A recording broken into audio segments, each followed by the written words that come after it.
कृषी वार्तालामध्ये मित्रांनो नमस्कार. मित्रांनो प्रथमतः व्हिडिओला आताच लाईक करून घ्या. चॅनलला जे नवीन सदस्य मित्र आलेले आहेत त्यांनी प्रथमतः कृषी वार्ता चॅनल सबस्क्राईब करून बेल आयकॉन पण समोरील क्लिक करून घ्या, जेणेकरून व्हिडिओ नोटिफिकेशन आपल्यापर्यंत आली पाहिजे. तर मित्रांनो आता कपाशी लागवडीची लगबग येथे आता चालू झालेली आहे. आता पावसाने पण मागे खूप असा धुमाकूळ घातलेला होता. जवळजवळ 15 दिवस आपल्या महाराष्ट्रामध्ये सलग पाऊस येथे झालेला आहे. अनेक शेतकरी मित्रांनी कपाशीला सरी पण सोडलेली असेल, काहींच्या मशागती पण येथे राहिलेल्या आहेत. आता ज्यांनी सरी काढलेली आहे त्यांच्यासाठी पण मी येथे उपाय तुमच्यासाठी घेऊन आलेलो आहे. आणि अजून ज्यांना मशागत करून सरी काढायची आहे त्यांनी काय करायचं त्यासाठी पण येथे आपण व्हिडिओमध्ये सविस्तर माहिती पाहणार आहोत. तर तत्पूर्वी मित्रांनो आपण सरी येथे मागे सोडली होती. आता आपण सरी 4.5 फुटाची येथे काढलेली आहे. आपली सरी आपण पाहून घ्या. आणि या सरीमध्ये आपण कपाशीची लागवड येथे करणार आहोत. तर सध्या आपण यामध्ये तण निघण्यापूर्वी आपण तणनाशक फवारणी यामध्ये घेणार आहोत, जे की पेंडामेथिलीन या नावाने आपण याला मार्केटमध्ये संबोधतो. तर पेंडामेथिलीन ब्रँडचं मित्रांनो जे नाव आहे, पेंडामेथिलीन सुपर या नावाने मार्केटमध्ये ट्रॅक्टर ब्रँडचं आपल्याला औषध मिळतं. चांगल्या प्रकारचे रिझल्ट आहेत. तर आता मित्रांनो तुम्हाला मी बॉटल पण दाखवणार आहे. तर पाहू शकता अशा पद्धतीची ही बॉटल मित्रांनो आहे. तर पंपासाठी आपण 70 मिलीपर्यंत 20 लिटरच्या पंपासाठी 70 मिलीचं प्रमाण घेऊन ही फवारणी आपण येथे करू शकता. याची फवारणीची प्रोसिजर कशी असते ते तुम्हाला मी सविस्तर यामध्ये थोडं सांगणार आहे. तर यामध्ये जो कंटेंट आहे तो पेंडामेथिलीन 38.7% CS फॉर्ममध्ये, म्हणजे सिलेक्टिव्ह हार्बिसाइड मित्रांनो हे आहे. म्हणजे निवडक तण जे आहे त्यावरती हे कार्य मित्रांनो करणार आहे. तर आता आपण कोरड्या जमिनीमध्ये पण हे मारू शकतो. तर कोरड्या जमिनीमध्ये म्हणजे आपण जे बीज लावणार आहात, बीज लावण्यापूर्वीच आपण जर हे वापरलं आणि लगेच बीज लावून दिलं आणि त्यामागून ताबडतोब आपण जर पाणी सोडलं तरी पण हे कार्य मित्रांनो यामध्ये करणार आहे. आणि काही शेतकरी काय करतात की पहिल्यांदा बी लावून घेतात, नंतर पाणी देतात आणि पाणी दिल्यानंतर या तणनाशकाची फवारणी, म्हणजे हे जे तणनाशक आहे पेंडामेथिलीन याची फवारणी पाणी दिल्यानंतर मागून ताबडतोब करतात. तर अशी फवारणी जरी केली तरी काही मित्रांनो ते हरकत नाही. म्हणजे 48 तासाच्या आतमध्ये आपण बीज लावल्यानंतर ही फवारणी केली तर आपल्याला जबरदस्त म्हणजे 100% रिझल्ट मिळतात. तर आता याचे वैशिष्ट्ये काय आहेत, तर याचे वैशिष्ट्ये थोडक्यात आपण पाहणार आहोत. तर मित्रांनो जवळजवळ आपल्याला 20 ते 25 दिवसापर्यंत तणावरती नियंत्रण देण्याचं काम हे आपल्याला पेंडामेथिलीन हे आपल्याला करून देतं. म्हणजे जबरदस्त याचे रिझल्ट आहेत. फक्त आपल्याला तण निघण्यापूर्वीच याची फवारणी घ्यावी लागते, हे लक्षात मित्रांनो आपण इथे घ्या. कारण तण जरी 2 पानावरती छोटं जरी निघालं तरी पण आपण याची फवारणी केली तर आपल्याला काही याचा उपयोग होणार नाही. कारण निघलेल्या तणावरती हे आपल्याला अजिबात इथे रिझल्ट देत नाही. तण आपलं तसंच राहून जाईल, त्याला काही होणार नाही. त्यामुळे तण निघण्यापूर्वीच आपण ही फवारणी करून घ्या, म्हणजे आपल्याला जबरदस्त रिझल्ट याचे मिळतील. तर आता अनेक शेतकरी मित्र इथे सऱ्या सोडून बसलेले आहेत आणि त्यानंतर पाऊस झालेला आहे. तर त्यांच्या जमिनीमध्ये 2-2 पानावरती तण पण इथे दिसत आहे. तर त्यांच्यासाठी पण आपण इथे उपाय आणलेला आहे.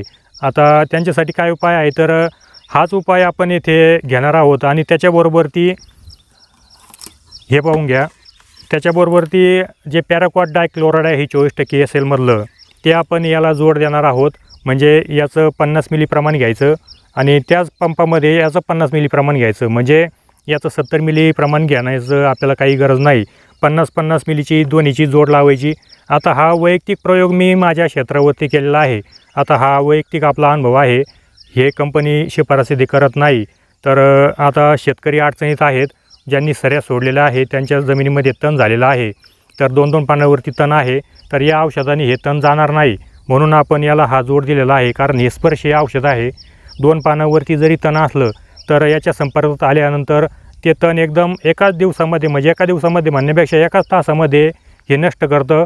आणि त्यानंतर जे निघणारं खालून निघणारं जे तण आहे, जे बीजातून निघणारं तण आहे, तर हे बीजनाशक मित्रांनो असल्यामुळे ते जागेवरती तेथे स्टॉप होणार आहे. तर अशी ही जोडी मी वैयक्तिक स्वतःने येथे लावलेली आहे आणि याचे खूप असे जबरदस्त रिझल्ट आपल्याला मिळालेले आहेत. तर निश्चित आपण मित्रांनो या दोन्हीची जोडी पण ज्यांनी सरी सोडलेली आहे, ज्यांच्या जमिनीमध्ये सध्या तण 2 ते 3 पानावरती जरी असलं तरी जबरदस्त रिझल्ट या आपल्याला या जोडीपासून मिळालेले आहेत। त्यामुळे हा उपाय मी तुमच्यासमोर घेऊन आलेलो आहे, कारण शेतकरी येथे वाचला पाहिजे, तर हा आपला येथे मानस आहे। तर आता राहिला विषय कपाशीचा, तर तुम्हाला थोडक्यात मी ही पण माहिती देणार आहे। आता जे नवीन शेतकरी मित्र आपले व्हिडिओ पाहून कपाशी प्लॉट डेव्हलप करत आहेत त्यांच्यासाठी खास माहिती मी थोडक्यात येथे देणार आहे। आता अनेक शेतकरी मित्र जुने पण आहेत, तर नवीन शेतकरी मित्रांसाठी मी थोडक्यात माहिती देत आहे। तर आता पाहू शकता, हे पहा, तर आता मित्रांनो ही 4.5 फुटाची सरी आहे, तर पाहू शकता। तर अशा पद्धतीमध्ये एक साईडला आपण कपाशी लागवड करायची असते। तर आता पाऊस असल्यामुळे जरी जमिनीमध्ये ओला असली तरी पण आपण सरी जी आहे त्या सरीच्या येथे या पद्धतीमध्ये खालीच मित्रांनो बीज लावायचे आहे। जास्त वरती बीज जर आपण लावलं तर आपल्याला पाऊस उघडून गेल्यानंतर पाणी द्यायची जर वेळ आली तर आपलं बीज कोरड्यामध्ये राहील। तर आपण ही एक दक्षता घ्यायची। सरी एकदम मित्रांनो उथळ पाडायची आहे, जास्त खोल सरी कपाशीला चालत नाही, ती आपल्याला मशागतीमध्ये मोडण्यासाठी खूप अशा अडचणी येतात। तर बीज लावताना पाण्याच्या आटोक्यामध्ये म्हणजे पाणी जे थोर आपलं जाईल त्या हिशोबानेच आपण बीज खाली जास्त खाली पण करू नका, मिडियम स्वरूपामध्ये बीज लावायचं आहे, जेणेकरून ते पाण्याच्या संपर्कामध्ये आपलं जे फ्लोचं पाणी असतं, पाऊस जरी नाही झाला तरी आपल्याला पाण्याची पाळी द्यायची वेळ आली तर त्या पाण्याच्या संपर्कामध्ये ते बीज आलं पाहिजे। ही दक्षता मित्रांनो आपण घ्यायची। जास्त वर लावायचं नाही, तर मिडियम स्वरूपामध्ये खाली बीज लावा, जेणेकरून बीजाची आपली जास्त तूट पण इथे होणार नाही। आणि सरी आपण जमिनीच्या हिशोबाने काढलीच असेल किंवा जे मित्र काढणार आहेत त्यांनी हलक्या जमिनीसाठी 3 फुटाची सरी काढा। हलक्या जमिनीमध्ये 3 बाय 1 वरती जरी आपण लागवड केली तरी काही हरकत नाही आहे। जी मिडियम जमीन आहे त्यामध्ये 4 फुटाची सरी काढून 4 बाय 1.5 आणि आपण ड्रिपवरती किंवा काळ्या जमिनीमध्ये भारी जमिनीमध्ये जर लागवड करणार असाल तर आपण 5 बाय 1.5 किंवा 5 बाय 2 असं अंतर ठेवून पण आपली लागवड करून घेऊ शकता। तर असा हा महत्त्वपूर्ण व्हिडिओ मी तुमच्यासाठी खास आज दिलेला आहे।